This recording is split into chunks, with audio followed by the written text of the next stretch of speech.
So I have 6 of these left, I think, and I'm ready to part with them.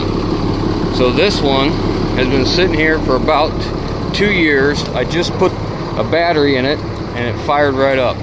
So what we need to do is get this thing over to the house, and we're going to shorten this thing up, and then I may have to do some body work. My 2 lowest mile ones, which is this one at 177 and another one at 204, both need rockers and cab corners. I don't really want to do this, but it is what it is. I'm going to shorten the thing up first, put it up for sale. If anybody buys it, great. If they don't, well, okay, that's fine too. We'll move forward. But let's get it over to the house, start tearing it down. I wonder how much fuel I got. Oh, we got enough fuel. Yeah, good. All right, let's hit it. Well, I had a no power situation. I took the primary fuel filter off and it sounded like vacuum. So I took it off and I blew through the line going to the tank just to make sure it was clear. And I got some resistance, and all at once it kind of freed up and I could hear it bubbling. So I don't know if there was a piece of crud in the line or what the case is, but it seems to be running okay now.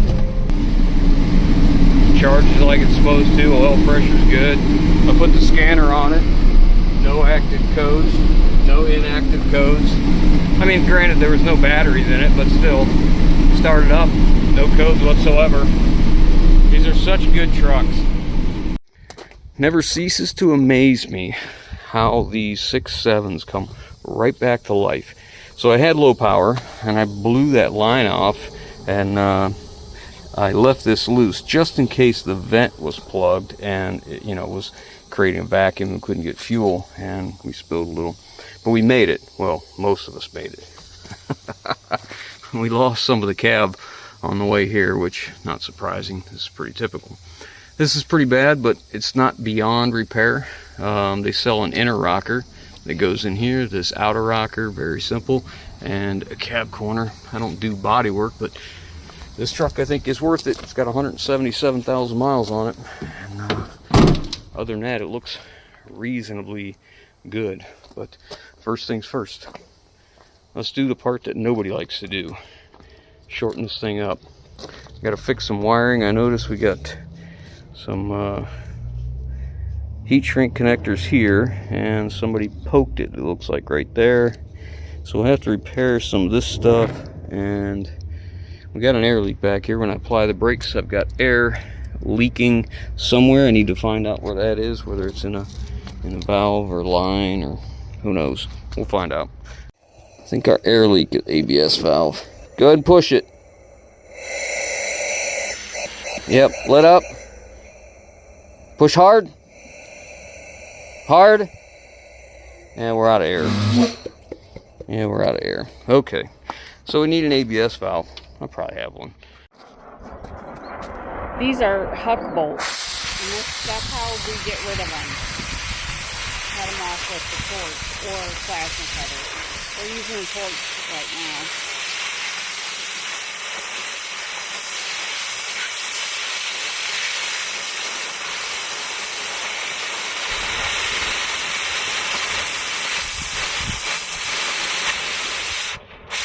So you can cut just this part down to what looks like a washer, because there's no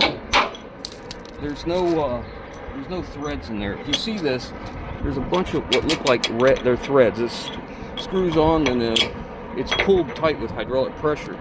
Well, that last part that looks like a washer, there's no threads there. So you can cut it like I'm doing here so that you don't damage your frame. So you'll see I'll come in this way, stay parallel to the frame,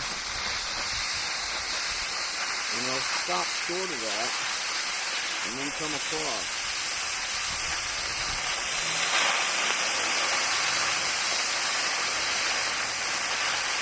And you see that'll fall, and then we just clear up whatever's left, and then you'll see how there's still that shoulder there. That shoulder doesn't house any threads inside, so Makes it real easy, and then you don't damage the frame. You know, you're not gouging it with the torch. We're good. That's it.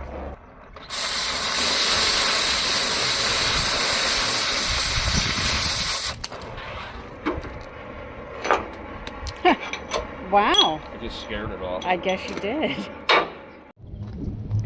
Alright, so we've got everything laid out here for our new holes. And I just took a wire wheel and I just go over the frame, clean all the loose stuff off. I use painter's tape and I mark everything out here, get my center punches ready, and I always mark what size hole I'm drilling. 11/16, 1/2 inch, 11/16, 9/16, and 11/16. That way I don't mess up, and I always check every time. So I'll drill these 11/16 and I'll change bits. Then I'll go to 1/2 inch. Then I'll change bit. I'll go back to 11/16, change a bit. That way it gives that annular cutter time to cool in between all of my drilling. And I usually start this way actually and go that way. That way as I'm drilling these, I take my mag drill this way.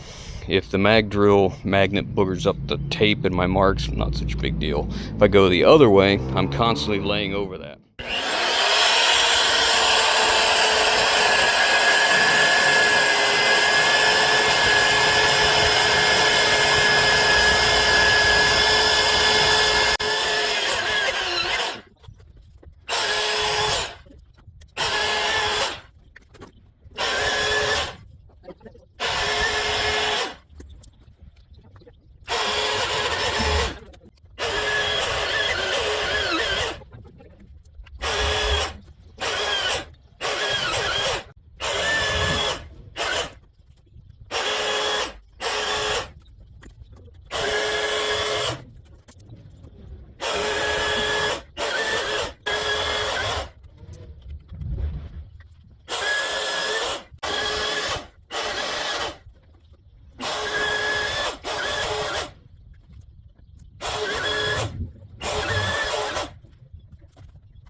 One side's done.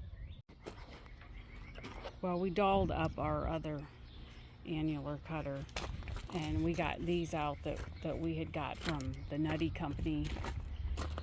One's carbide tipped, and then this one is for like, high speed. Yeah, steel. And I get them from the Nutty Company. This is where we get all of our fasteners, bolts, and stuff. So we're going to give these a shot and see how well they work. We'll start with the high speed. They don't come with a centering pin, so I'll have to rob one from this.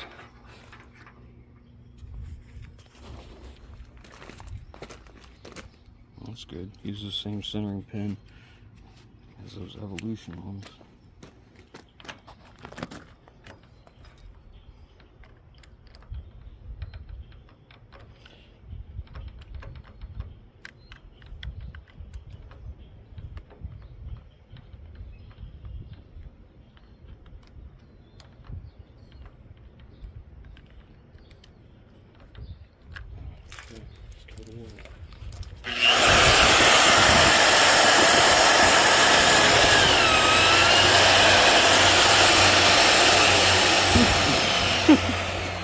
Wow.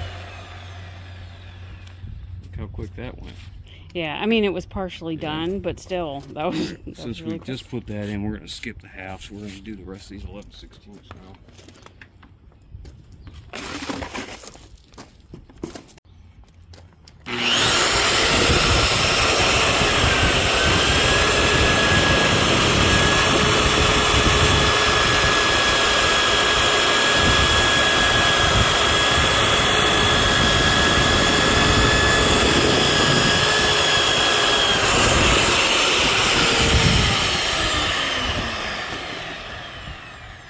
It didn't seem too bad. Yeah, you can always tell by the spiral chips that it creates as to how well it's cutting.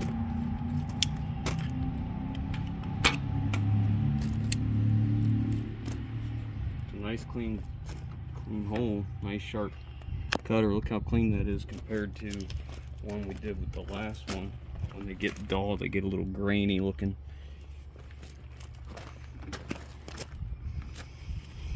Now that evolution, keep in mind that evolution annual color.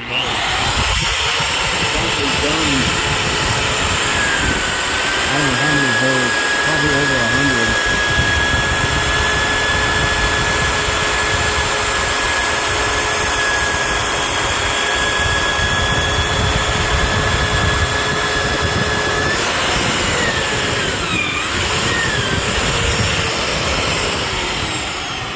Yeah, all fresh annular cutters usually pop the center out pretty easy.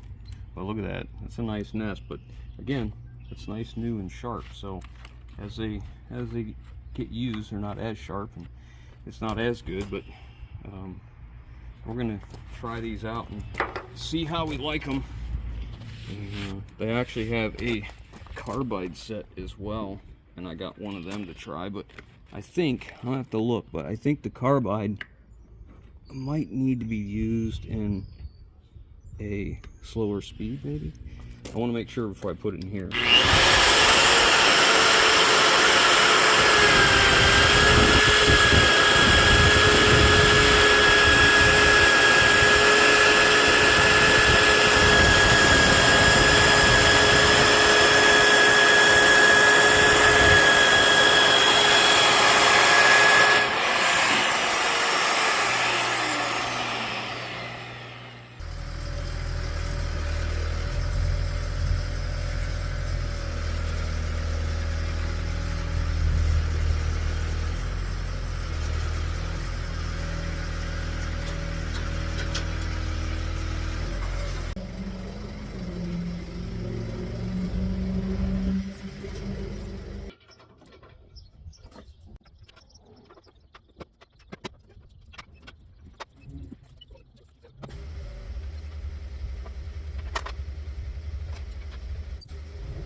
We're getting ready to cut the rest of this off. He has it hooked up to the grate all.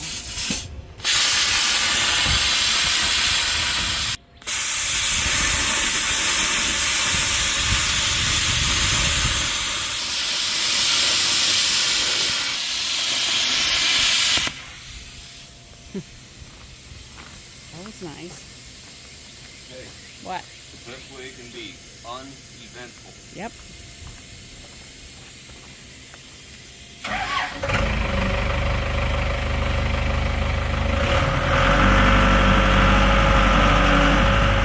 We're going to temporary some lights on, but the pigtail that was on this didn't match up. So just pull all the connectors out. We just put them in here and figure out which one's which.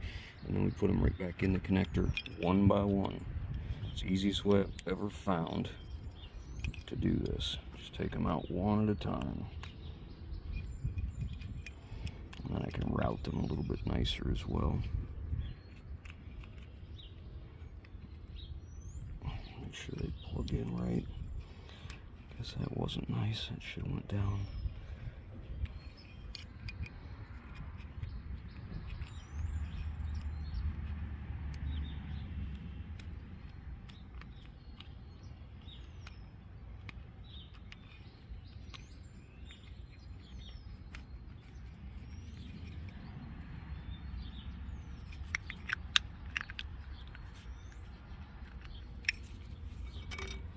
Some of these are kind of bent down. I'm pulling it out. We'll just straighten them back out. I should have taken a wire brush to these and cleaned the terminals at the same time, but I didn't think of that until just right now. Should be good. Alright, you go turn them on and see what we got. Now we'll test them. Start with the marker lights. Okay, those are working. Turn them off. Turn them off. Okay. Left turn, key on.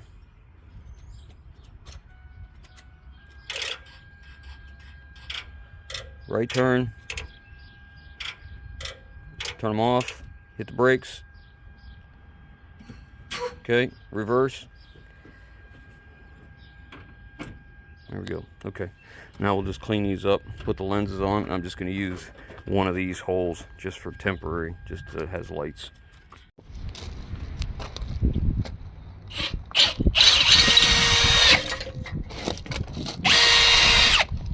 So these hangers for the exhaust were rusted away, and he took these off of a parts truck to put on, but they don't have the proper holes.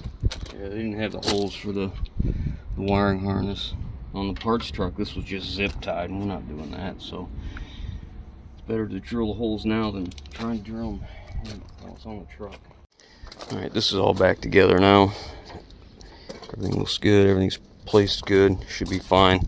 I'm not going to cut these off because if I was building this into a dump truck, I would probably use this as one of my mounting points here, or maybe here for my sub-assembly. And normally I would put a 90, a turnout or something, just something to direct the exhaust away from the rear differential. But you never know what somebody's going to build it into, and whatever I do may be in the way. I like to do a turnout this way, but we'll leave it alone. It is what it is. My wife's getting the interior a once over because it got a little mousy. It's she had cleaned this once before, so it wasn't going to take a terrible amount to get it cleaned up. I have to do something for batteries. I'm thinking about taking the batteries out of that International I just took the dump bed off of. Put the 2 batteries in here. It originally had 3, unnecessary. 2 batteries is more than adequate for a 6.7 Cummins. Alright, its test drive went really good. I did end up with a check engine light, and it was for a coolant level. So these things are common for that coolant level sensor to act up. So I took it apart, cleaned it up, cleaned the contacts, put it back in. It hasn't come on since. If it does, it'll probably need another one of those, or maybe a wiring repair. That's pretty common on these.